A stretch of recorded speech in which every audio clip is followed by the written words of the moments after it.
The hippie movement in Soviet Union started in late 60s as a reaction to what was going on at the same time in the West.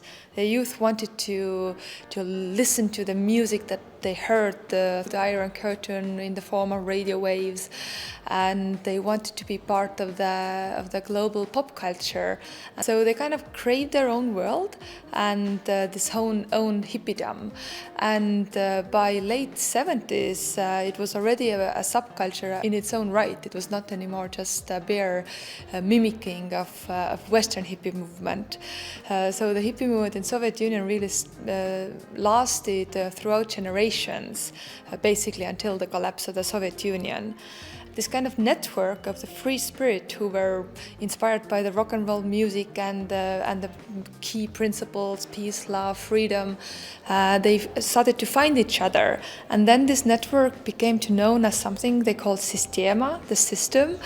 And so in that exhibition, there's a notebook of Sistema contacts. So you have phone numbers of your friends who live in different cities. So you hitchhike to another city, you find a place to stay, you find friends immediately. They wanted to be different from the mainstream society, but it was very difficult to find these hip clothes, very difficult compared to the youth in the West. So it was a real struggle to stand out, to have colorful clothes, to have real jeans.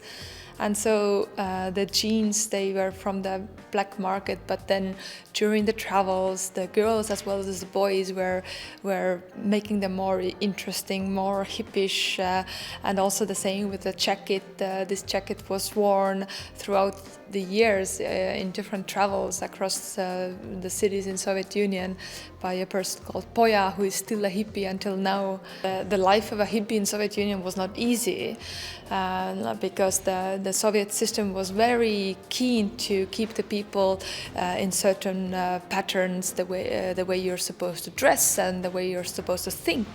And of course, those who were brave enough to tell what they were thinking were immediately prosecuted. Those who were brave enough to show that they were thinking perhaps differently, that meant the growing long hair and wearing outlandish, hippish clothes, were also often prosecuted, just arrested on the street for some or sometimes very random reason. But very often vagabondage, why are you here, why aren't you not working? They found reasons, and then they arrest these kids and they find lice in their hair, which was obviously a myth, but it was a great excuse to cut their hair.